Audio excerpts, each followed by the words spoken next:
So, hi, I'm Scott. You may remember me from earlier. I'm a senior Android engineer by day, trail runner by weekend, and I'm currently looking for a new role. So if you know of anything or want to chat more, come say hi. I haven't, similar to Andy, like I haven't given a talk apart from the one a couple of minutes ago, so this is slightly invalid. But I haven't given a talk in over 3 years, so be gentle. Especially, I'm struggling with the word statistical, and I was practicing this at home. I was like, man, I can't even say this in front on my own. How am I going to do it in front of all these people? So when we get to that part, yeah, be gentle. This slightly clickbaity title is basically like a day I spent at my previous company looking into Gradle Profiling and how we can make our build quicker and how we can sort of do that sort of going forward. For those not familiar with Gradle, Gradle is like the build system in Android. So we take our our source code, the stuff that we type, and Gradle basically takes that in a very simplistic way, compiles that, and spits out an app, a file that we then use to install. So that's to try and sort of, at super high level, I've cut out lots of details, but that's essentially what Gradle's doing. And for anyone in the room that has used Gradle, this meme probably resonates with you. If you haven't seen Interstellar, like if you take and nothing else from this talk, go and see this film. It's amazing. But that's where this screenshot is from. And the idea is that sometimes Gradle takes forever, and you just want it to just build. I just only made like a one-line change. Just show me show me my thing works. So yeah, what I wanted to talk about was like measuring. How we can use the Gradle Profiling library to sort of measure. The test scenarios, like what are we going to change in our build to make it quicker? And then, analysing, did we actually make it quicker? And this is from a sort of trying to be a bit more scientific about it. And this isn't a talk about like how we can make your builds quicker. Like there's a couple of things that I did that might do, but it's more about the process and the workflow around using the profiler to determine if the changes you make actually make any difference, that are provable differences. That's the key thing here, and we'll sort of talk about that. I was sure that I had an idea. Like I'd been to talks, I'd seen Google I/O. I was like, yeah, I know I can improve our build. I thought I knew anyway, but I approached this with a different sort of mentality, of more of a mentality of like performance testing, in the sense of in the same way as you could apply to a Formula 1 car. You have to start with a baseline. You can't do anything in performance software without measurement, without baseline, something to compare it to. So that's where we start. We start off with a tool called the Gradle Profiler. As you can see, it's from Gradle. It's completely official. And here I'm just going to talk about the benchmark part of it. There's tons to this suite of tools. If you're interested, it's super easy to install. That covers, this is the what we're going to use to test any changes we make have any difference. But how do we target? What do we know what to work on? We could look at the build, the whole thing, but actually. This is where build scan comes in, and that's another tool from Gradle. And you can just run your Gradle build being just the task, and you put a dash scan at the end, or it could be dash scan, I can't remember. But it'll upload your build, all the metadata from your build up to Gradle service, and then you can have this cool little website where you can sort of click through it and find so you can pinpoint which are the slow tasks. And so you might find, actually, the longest task might be, well, for us back then, it was the longest task was part of our release process, uploading to the Play Store and a bunch of stuff around that, creating the release APK. And there was definitely some advantage to working on that sort of big sort of red flag. But I wanted to work on something, I wanted to target something that affected me day to day. And for that, it was the debug, assemble debug, which is, for those who aren't Android developers, is just basically the thing you run when you want it to build your changes that you've just made. And so to get the profiler to sort of target that, you just create a scenario file. This scenario file is just like JSON markups. It's super easy to understand. The production part there is just the flavor in the app I used to work on. But essentially, that's what we'd run day to day in, day out. And that's the other thing. Like I figured the return on investment for any improvement I can make to this task that all the developers run so often. The CI runs it as well, and every PR that we do, every build runs this task. So any saving there can be completely amplified across how many times it's run. And so that's why I targeted that.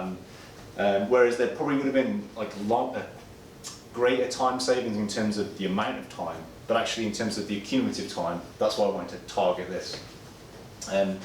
So to create a benchmark out of an initial kind of setup, we just run this command. We run on a benchmark, we pass it the scenario file that we just defined.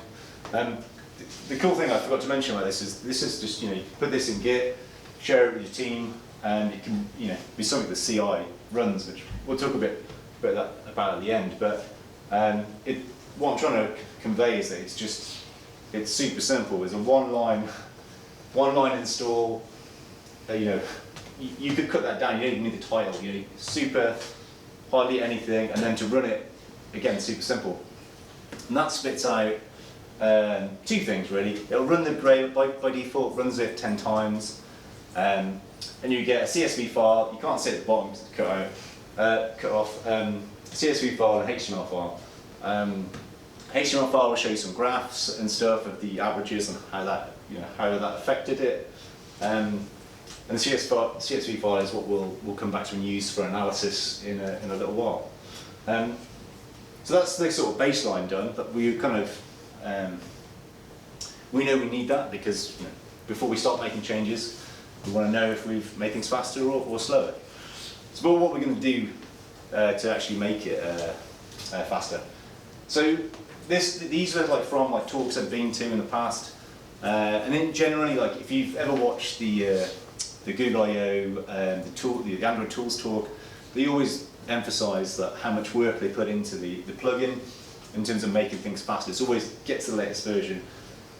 So I was pretty confident that if I upgraded Gradle and upgraded the plugin, that there would be some kind of improvement in our build speed.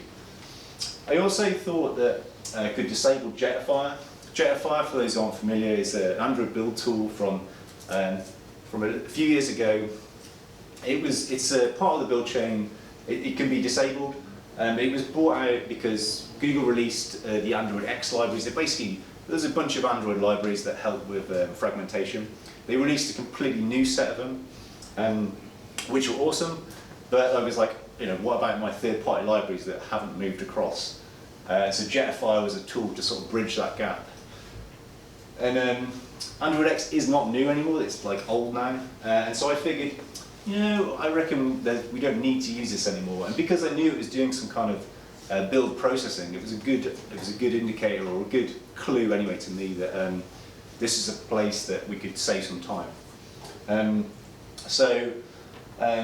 Actually making the change, these are things that in your apps you could probably that may work for you, may improve it. In terms of how I went about that, the Gradle thing was just a one-line change, 2 lines in a properties file. It was simple.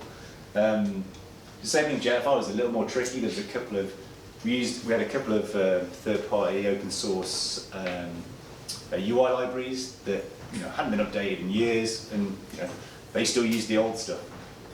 So I basically went and disabled Jetafire, but also just removed the use of those libraries. We could use new stuff in Material. It was all Material UI stuff that didn't exist in the design library beforehand, now it did. So it was a fairly, a couple of hours work to sort of remove that dependency. So yeah, that was the plan. And so that was what I was planning to do, in 2 separate things to to see if they made the build any quicker. And then the way we sort of frame this in a sort of starting getting into like more statistical thinking, said it right, is you think about it in this hypothesis way, and this will make more sense when we look at the analysis section. But you think about like in a null hypothesis, which is updating Gradle and updating the plugin will have no effect, and then we look at the alternative, and that is that it has a demonstrable decrease in build time. That's what we want. And we run our benchmark again. We get the CSV file, and now we have two sets. We have our initial benchmark and our experiment output. And this is where we move to the analysis, and this is where it can get a little complicated. And in case you're wondering, yes, this is me. This was my lockdown beard, and before I had my tattoo removed. It's not me, just. But I've cut this down loads. In nature of this, it's late. We've had beer. I'm not going to go too much into the statistical part of this, but essentially, we're going to use the T distribution curve. What this is all about is comparing two sets of results, two sets of mean averages, to see if there's any consistency or statistical, it's not consistent, correlation, that's the word, that we can say, yes, there has been an improvement. So it's not just a case of like running it, making the change, running it once on my machine and going, oh yeah, it looks quicker, and then creating a PR for it. This is provable.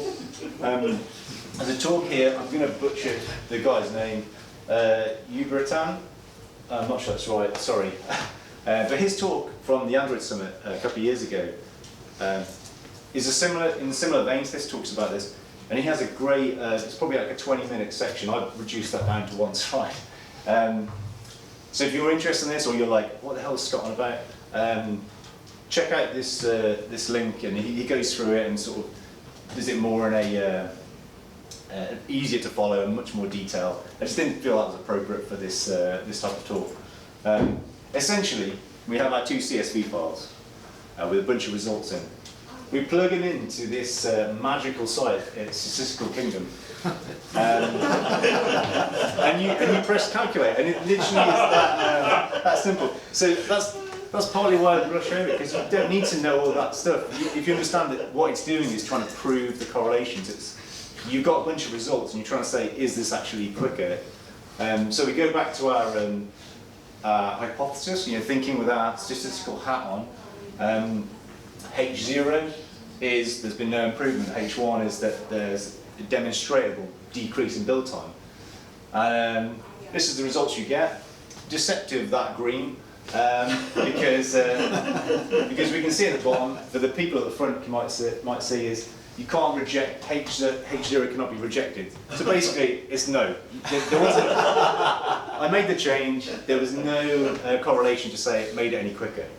And so I was like, wow, okay, well I'll try Jetafire. That's got to make a difference. But no. No provable, like I say, there was a couple of builds that were definitely quicker, but there was no provable thing. And maybe if I'd run more samples and took even longer, maybe it would be, maybe I could have proved it.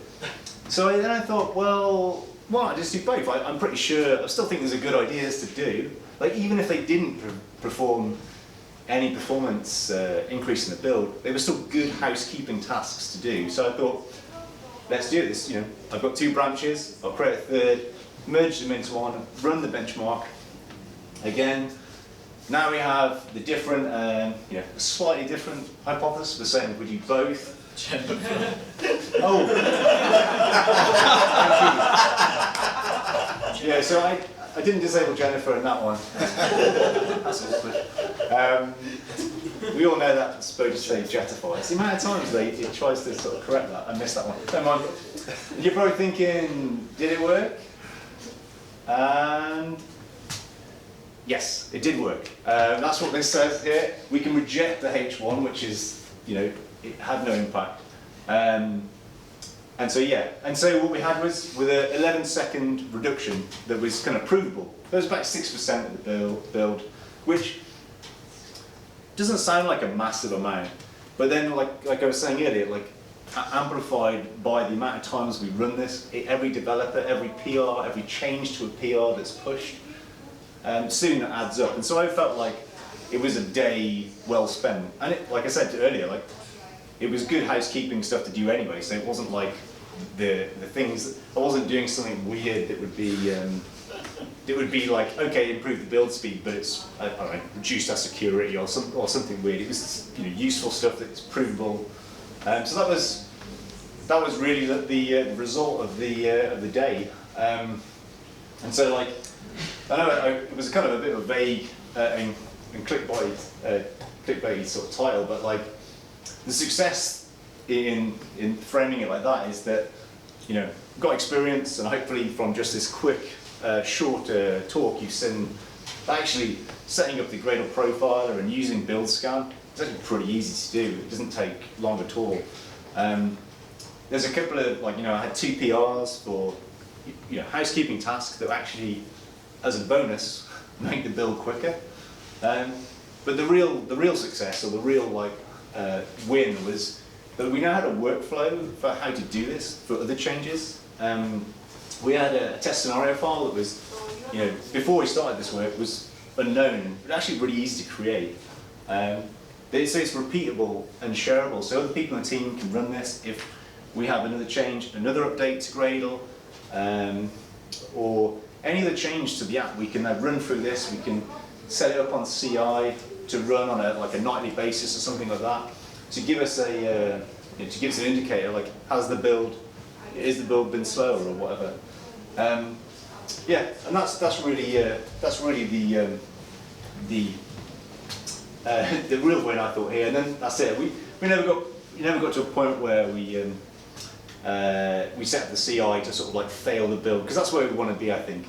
Have a nightly task that runs and says, oh, now that the build speed has gone above a certain, you know, the build speed has got slower, and then we know what's introduced that. Maybe it's a third-party library, maybe it's a new update to the AGP that is making slower.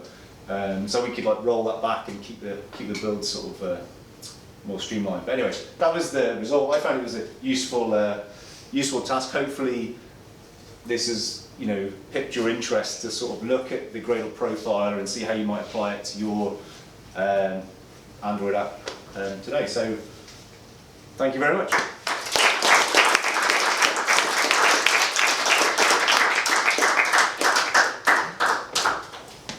I said QA in the pub because I thought it would be.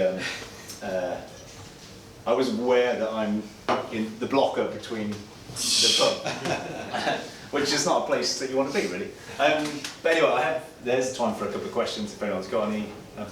Yeah, go for it.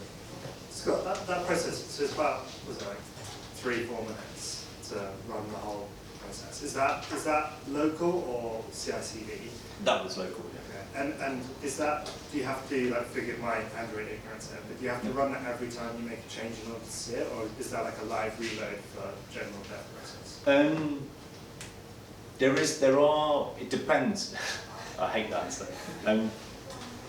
But typically, if I made changes to a class, a Kotlin class or a Java class, and I wanted to see those changes, yes, you would run that assemble debug task to regenerate the code, and then you would, in fact, there's a separate task which actually then goes and installs that on the device.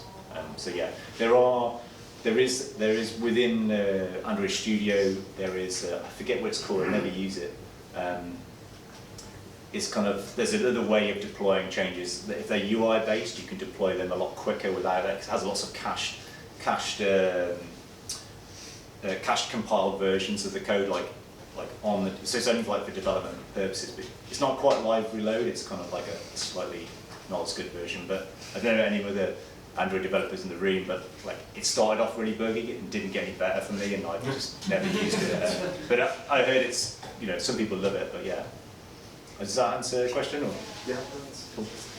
Yeah. Would any of this have been possible without Gradle scan tools. And the reason I ask this is because we really want to use Gradle Scan, but we can't for security reasons because it uploads data. Yeah, absolutely. So I missed over it because I didn't read all my notes. But so Gradle Build Scan, really useful. It's more of an enterprise feature, but you can use it for free. The real kind of the enterprise bit and the bit that costs is where you start comparing build scans across time. That's what you pay for, and that's the that's some real value in that. But you don't have to use it. I use it just as a visual way of looking through my task hierarchy and other times. But you can totally run that on the command line and look through it, output that, grep it, and output it and filter that way. It just was it's a much nicer way, and it'll actually flag stuff for you like this. You know, these things are taking a long time or potential areas. So you can absolutely do that. All the data it provides. So there's nothing really like that Build Scan provides that you can't access locally. It's just that it does it in a nice way. I'm trying to think of another example. Like I don't know if anyone's used the accessibility, on the Play Store when you upload a new version. It does a really good thing with the accessibility toolkit and brings that all out, so you can go through your app and go, oh yeah, it's that image it's talking about that doesn't have the right contrast ratio. The stuff that does is cool, but all that stuff is you can do that on the command line. It's just not as easy to do. So yeah, totally. But I can understand that security. I kind of brushed over that. I probably shouldn't have. But it uploads a lot of metadata about your build. It's not necessarily anything private, but I can understand companies having an issue. And I didn't mention, but the screenshot I showed that was an open source project that I have, not our company app. But yeah.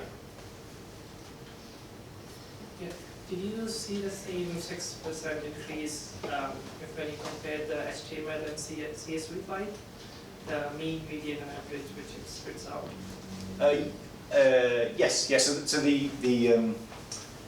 the 11 seconds was like the average for all those, the 10 results. And the difference with the CSV and the HTML is just its presentation.